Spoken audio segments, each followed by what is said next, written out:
नमस्कार, मैं रत्ना वोरा अहमदाबाद गुजरात से। हमारे YouTube चैनल बहुजन संवाद में सभी मेरे साथियों का, पैनलिस्ट साथियों का बहुत-बहुत मैं स्वागत करती हूँ और साथ ही मेरे सभी दर्शकों को भी मेरा नमस्कार।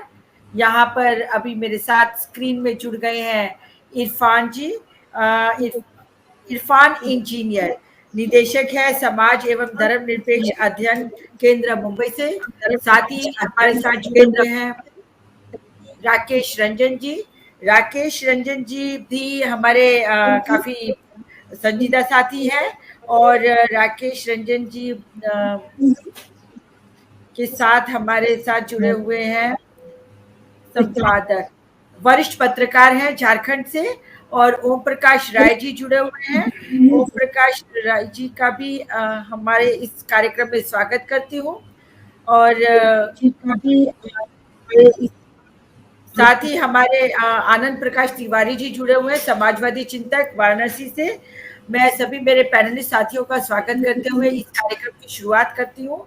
और आज के इस कार्यक्रम का विषय है गारंटियों के सहारे जीत की कितनी गारंटी।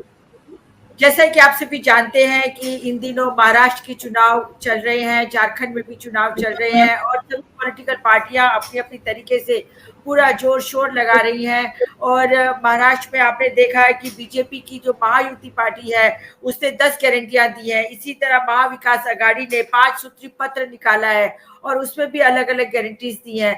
और झारखंड में आप देखिए, झारखंड में भी मतलब इंडिया गठबंधन ने आरक्षण को बढ़ाने की बात की है और खतियान 1932 के आधार से, जो खतियान के आधार पे स्थानीयता की नीति लागू करे और उनको उनका पहचान बने, इस तरह की गारंटियां दी हैं।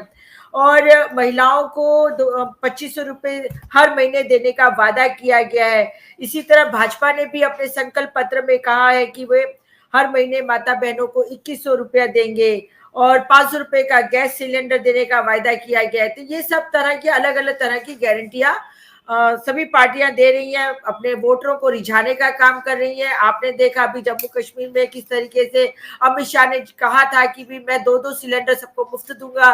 तो कहने का मतलब कि जब चुनाव आते हैं तो राजनीतिक नेताओं के दिल बहुत बड़े हो जाते हैं और जो ये नेता लोग होते हैं बहुत बड़ी बड़ी बातें, बहुत बड़ी बड़ी गारंटियां देते हैं, पब्लिक को रिझाने का काम करते हैं। पर क्या ये गारंटियां किसी भी चुनाव को जीतने में सहायक हो सकती हैं? इसी मुद्दे को हम आगे बढ़ाते हैं। हमारे बीच में राकेश रंजन जी भी जुड़े हुए हैं, वह भी वरिष्ठ पत्रकार हैं और मैं उनसे अनुरोध करती हूँ कि आप अपने इस विषय पर क्या कहना चाहते हैं कि गारंटियों के सहारे आखिर जीत की कितनी गारंटी।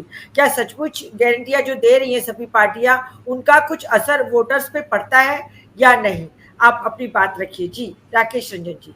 जी हाँ, नमस्कार। अभी तक दो हमारे साथी ने जो बातें कही है, बातें जमीनी है और हकीकत से उसका वास्ता है।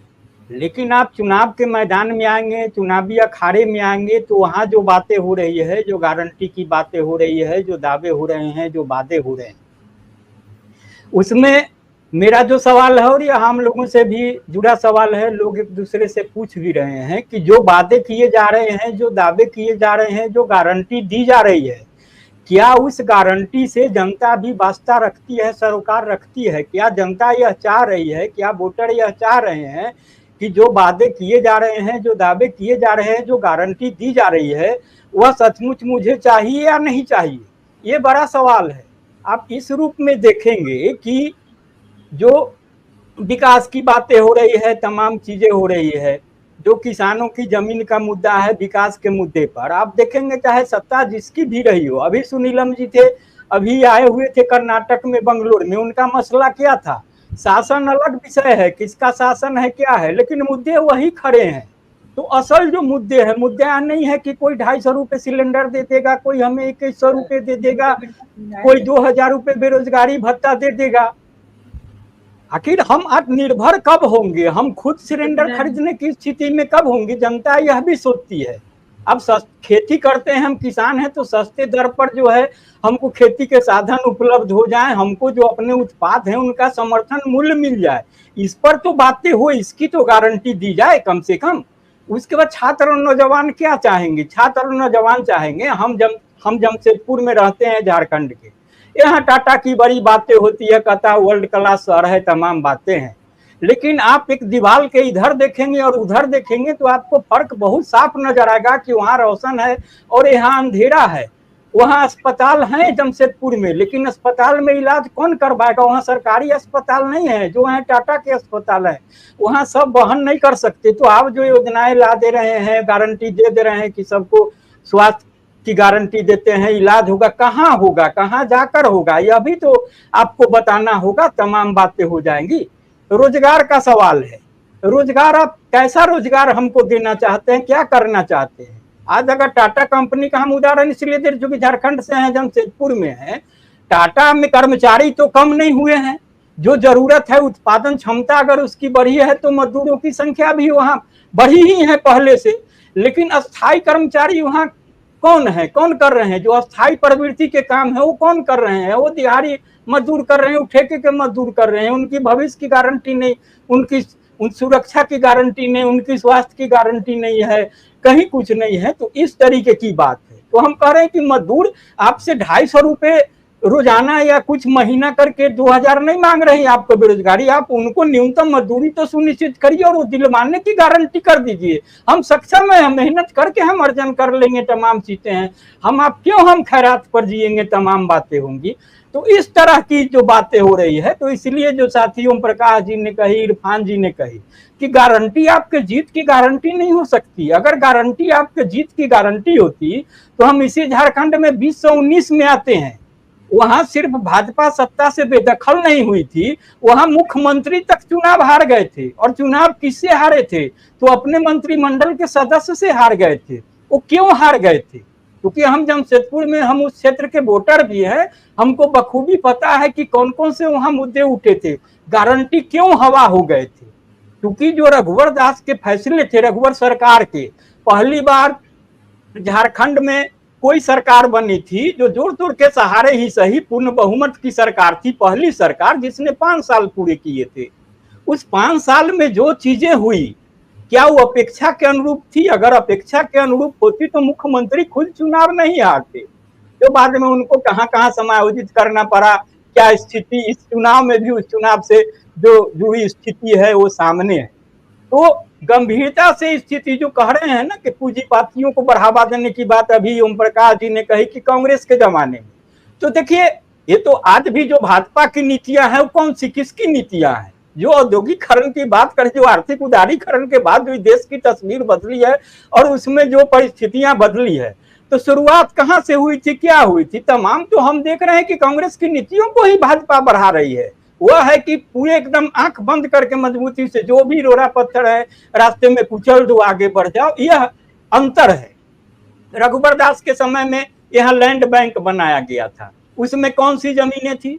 जब झारखंड में CNT एक्ट लागू है, यहाँ है कि कहीं जहां जमीन है उस गांव के, उस थाना क्षेत्र का आदमी ही खरीद सकता है, वह भी वहां का थाना क्षेत्र का हो, आदिवासी की जमीन आदिवासी ही कर देगा। लैंड बैंक में आपने किसकी जमीन ला करके रखी, कहाँ रखी, किन से इजाजत ली थी आपने? वन संरक्षण कानून बनाया, जंगल में आदिवासी रह रहे हैं, वो जंगल से लकड़ी नहीं ले सकते हैं, वहां के उत्पाद जो है उस पर हाथ नहीं लगा सकते हैं। कहते हैं कि जो जंगल में रहने वाले लोग हैं उनको सहूलियत है, सुविधाएं हैं, जो जंगल के उत्पाद है उन पर उनका अधिकार है। आज आप कह रहे हैं घुसपैठियों के मुद्दे के साथ है, बांग्लादेश के घुसपैठी झारखंड में आ गए हैं, आदिवासियों की संख्या कम हो रही है। प्रधानमंत्री तक जब इतने हल्के में कह जाते हैं, पहले तो कहते थे कौन बैल खोल के ले जाएगा, मंगलसूत्र ले जाएगा। भैया आज के तारीख में किसी देश का प्रधानमंत्री कह रहा हो और सिर्फ वोट के लिए कि आपकी बेटी को भी कोई उठा के ले जाएगा, क्या करे? ऐसा कुछ हुआ है क्या? और ऐसा मुमकिन है किसी समाज में कभी होता रहा हो? क्या हो, इतिहासों में पढ़ा है? हमने तो कम से कम नहीं देखा है। जबकि हमने देखा है कि क्रूर जिस तरीके से जातिवादी व्यवस्था, वन व्यवस्था, शोषण का तमाम स्तर, उससे भी हम भी वाकिफ है, देखे हैं, हम अपने गांव में देखे हैं कि किस तरीके से लोगों को किया जाता है। लेकिन इतनी नौबत कभी न बिगड़ी थी। आज आप क्या समझा रहे हैं, क्या कह रहे हैं? और फिर अगर घुसपैठ का मसला है तो घुसपैठिए कहाँ से आ रहे हैं? क्या झारखंड से बांग्लादेश की सीमा लगती है? लगती है बंगाल से लगती है, लगती है असम से लगती है। तो बताइए, असम से होकर आ रहे हैं कि बंगाल से होकर के आ रहे हैं? अब असम के मुख्यमंत्री यहाँ के वही बात कर रहे हैं, घुसपैठी आ गए, हम खदेड़ने के लिए आए हैं। भैया यहाँ तय करना मुश्किल हो रहा है कि आप असम के मुख्यमंत्री हैं कि झारखंड के मुख्यमंत्री है। भाई कह रहे हैं कि हम सरकार बना के जाएंगे, जो जो घोषणाएं कर रहे हैं उसको लागू करके जाएंगे। अरे जाइए ना भैया, आप असम को देखिए, समझिए, यहाँ के भी नेता हैं, लोग हैं, करेंगे, जनता उनको चुनेगी, तमाम बातें होंगी। आप देखेंगे कि यही स्थिति है। रघुवर दास की मैं चर्चा कर रहा था, तो उनकी सरकार में क्या हुआ था। आप मॉब लिंचिंग का मामला याद करिएगा, झारखंड में विश्व स्तर पर वह मामला गया था। यही हमारे जमशेदपुर के बगल में सरायकेला जिले का मामला था, और वहां हुआ था जो हत्या कर दी गई थी चोरी के नाम पर, बहुत उसकी चर्चा हुई थी। आप यहाँ आदिवासी स्वशासन की बात होती है, आप कहते हैं कि हम बदलाव लाएंगे, लेकिन आदिवासियों की जो संस्कृति है, सभ्यता है, उस पर कोई आंच नहीं आने देंगे। इसी रघुवर सरकार में पत्थलगड़ी का मामला उभरा था, आपको याद होगा। देशद्रोह का मुकदमा करके जेल में डाल दिए गए, बुजुर्ग लोग डाल दिए गए। अरे यहाँ पत्थलगड़ी का पहले अर्थ तो आप समझिए, परिभाषित करिए, तो उसके लिए झारखंड में रहने की जरूरत है। यहाँ के जो पत्थलगड़ी का मामला है उसको हेमंत बिश्व शर्मा नहीं समझेंगे, वो मोदी जी को भी कहने के लिए वो कहते हैं कि हम गांव गांव काम किए, यहाँ पर रहेंगे, यहाँ तो समझ में आएंगी, तमाम बातें होंगी। फिर ले दे करके यही बातें जो गारंटी की है ना, यह इंडिया गठबंधन के तरफ से भी आ जाती है। अभी आप कह रहे हैं कि 32 के खतियान का मामला, आप कह रहे हैं सरना कोड का मामला, तो भाजपा ने तो किया। जो पत्थलगड़ी का मामला हो गया वो भी एक तरीके से वही मामला जुड़ा हुआ था, सरना कोड का मामला। तो आप भी अब हेमंत सोरेन की जो सरकार है वह भी रघुवर दास के बाद दूसरी सरकार है जो 5 साल पूरा करने जा रही है। तो अब आपने 32 के खतियान को लेकर के और सरना कोड को लेकर के क्या किया था। आप कह रहे हैं कि हमने प्रस्ताव पारित किया, केंद्र सरकार को भेज दिया। मेरा एक बहुत साधारण सवाल है, और जनता इसीलिए थोड़ा भ्रम की स्थिति में हो जाती है कि आप प्रस्ताव पारित कर दिया, ठीक है, हो गया, अगर केंद्र ने नहीं माना, उसको स्वीकृति नहीं दी, तो उसके बाद आपने क्या किया। तो फिर आप कहना क्या चाहते हैं, करना क्या। तो आपकी कथनी और करनी में फर्क हो रहा है। आप सरकार में रहते, आप कुछ आंदोलन करते, तमाम बातें होती। झारखंड ने तो वो दौर देखा है, झारखंड का यहाँ आर्थिक नाकेबंदी होती रही है, तमाम बातें हो रही है। तो आपकी उस जीवटता का क्या गया। हम कह रहे हैं बातों को मजबूती की स्तर से रखने का। तो कुल मिला के यही स्थिति है। फिर और भी साथी हैं, बातें होंगी, फिर अगर मौका मिलेगा दूसरे चरण में तो आगे बढ़ेंगे। जी जी, बहुत बहुत धन्यवाद राकेश रंजन जी, आपने बहुत ही विस्तार से पूरे इस विषय के ऊपर प्रकाश डाला है, और कहा कि भी जनता को उन गारंटी से कोई वास्ता है भी कि नहीं, ये भी तो देखने की बात है। उन्हें अपना फ्यूचर चाहिए, अपनी फ्यूचर सिक्योरिटी चाहिए, जैसे मजदूर को न्यूनतम वेतन चाहिए, किसानों को खेती के साधन औजार ये चाहिए, खाद चाहिए, सब सामान चाहिए। तो इस सब की बातों को तो कोई ध्यान नहीं रख रहा है, पर ऐसी कई बार होता है कि वो जुलूल गारंटियां भी दे दी जा रही हैं कि किसी को 2000 दे देंगे, 2500 दे देंगे, ये दे देंगे, वो दे देंगे।